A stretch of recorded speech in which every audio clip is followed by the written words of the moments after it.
ba yun? Hindi. To, sir. O, kumusta kayo? Ayun, gumaling mo siya. At problema, Ngayon, gano'n na naman ang sumasakit ito. anong ginawa nyo? Buhat lang ng pinamili. Pinamili ng konti. Nagbuhat ng pinamili ng konti o talagang nagbuhat talaga kayo? Konti lang naman. Nag-grocery kami. Nag-grocery kayo? Prutas lang naman konti. Last year pa kayo pupunta rito, di ba? Last August. Ito yung may ano eh, may tama yung rotator cuff. May punit yung rotator cuff. Pero dati, naayos ko na to eh. Ngayon, kailan lang siya sumakit? Last week. Ito lang week na to. Saka ito sumasakit ito. Patingin nga ma'am, takpan nyo to. kanya siya. Oh, sorry. Ano po? Ito to. Natataas ko naman yan. Problema, may posisyon kayo masakit ito. Tsaka pag Pag ginano nyo, ayun, yung masakit pa. Ito, sakit niya. supposed to be, dapat ano pa yan eh. Yun. Sige, upo ko.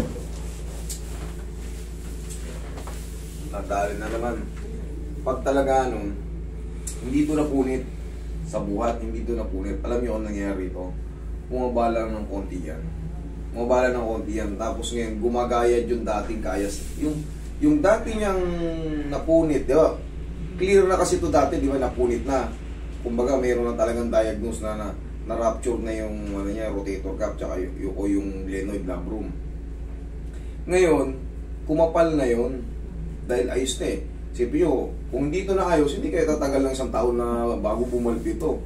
Ito lang talaga, last week lang, nagbuhat kayo. Bumaba lang ng kontingan, ngayon sumasayat ngayon yung parang lamad. Kaya konting ganun ni sir, nagre-react siya. Pero pag ibinalik ko na naman yan, wala na naman yan, tanggal na naman yan. Kailangan lang, pag magbuhat kayo, mga siguro, pahingan nyo lang muna kahit mga 3 days lang. Kahit 3 days lang, yung normal na pagbubuhat, pero siyempre pag pinamili, hindi mo na alam kung anong timbang nun. Na malingki kayo eh, hindi mo na alam kung anong timbang nun. Pero kung yung mga normal lang, 3 kilo, pag-aangat ka lang ng mga kaldero, walang problema yun.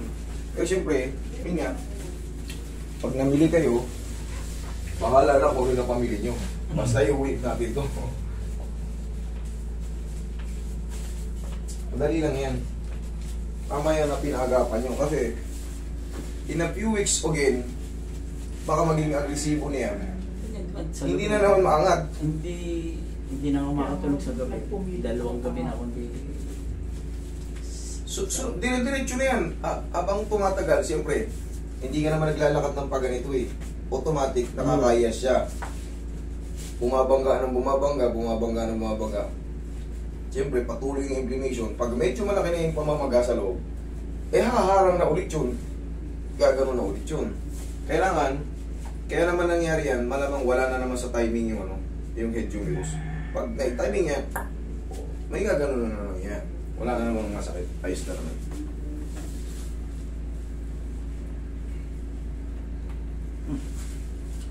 Shoulder yung problema, pero bakit pinipihit palagi yung leeg?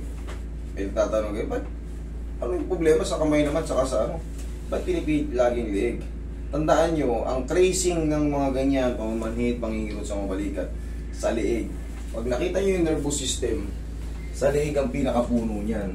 Malaking bagay. Pag naayos mo yung leeg, pati yung kung sakaling nangingimay-ngimay na yung mga ano mo, nandyan lahat yan. Nandito lahat ng kapangyarihan niyan.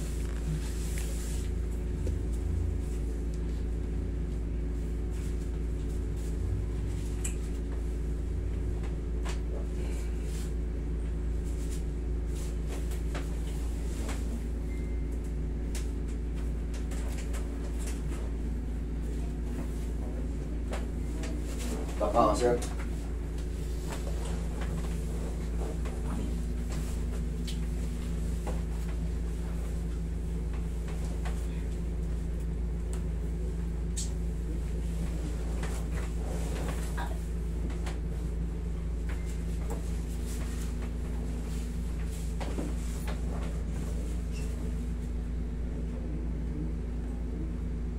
Relax lang.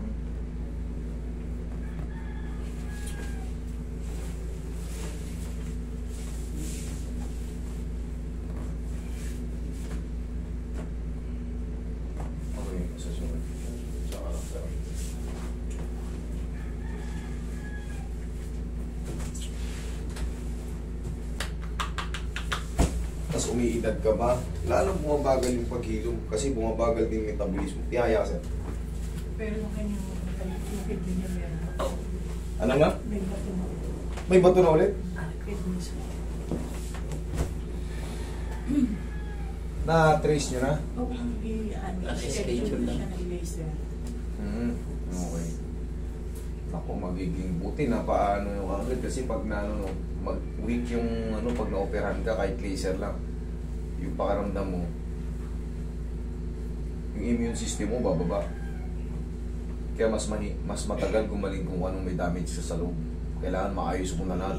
Kondisyon yung katawan mo kung sakaling ano, sasalang ka sa mga ganong procedure. I mean, see you. Malaki na ba? Nakita na sa ultrasound? Sa CT scan. CT scan? 1.2 2.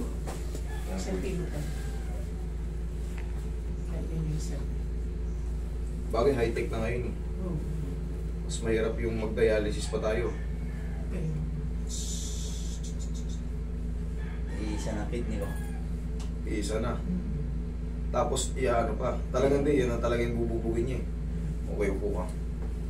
Siyempre, mabilis na mag-ipon ng calcific. Ano yan? Ng mga... Sakta yan. Hindi pa na perfect. Kapain natin yung pinakamasarap na... Pati dito, abot. Kita mo, lawak man ng inflammation, oh. Malayo na to sa dibdib to eh. Kinakapa ko eh. Hindi na to sa shoulder. Bagay, alam na eh. Isang nakapag-ipon na eh. Sa linggo na. Last Wednesday. Susunod na linggo, mas matindi na to. Tagal. Ay, syempre. Una, dito lang, konti. Pangalawang araw, uusog na ng konti. Pag ganun-ganun yung pag yan. Yun yan.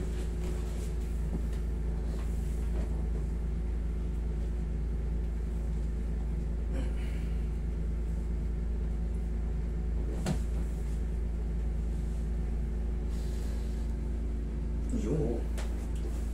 Kailangan lang mahanap yun eh. Tutulas yun. Tapos, mayroon pa yung kutik-kutik konti. Pero dire-diretso na yun habang naka-timing na siya. Yung mga inflammation niya, nandyan na yan eh. Pero syempre, parang ganun lang eh. Mas mahirap pa nga noon eh. Mas mahirap pa noon. Naayos natin eh. Ito pa kayang kasusumpong lang. Ang palagi mo lang exercise pagka, no, kunyari, nakabuhat ka, sumakit, ganito-gantoin mo lang palagi, lalaruin mo lang siya. Lalaro-laruin mo lang siya. Kasi dudulas yun. Kailangan lang, medyo iangat mo lang ng konti. Okay? Yan ang pinaka-exercise yan. Kahit super cruising kayo, kahit yung hindi nyo na maigalaw, pilitin nyo talaga iganon. Kasi, talagang, kumbaga, nakahulma yan na nagra-round sa rotator. Dumudulas lang yan. Kung sakaling may maipit na ligaments dyan, pag ginalaw nyo yan, kusa na yan lulusot.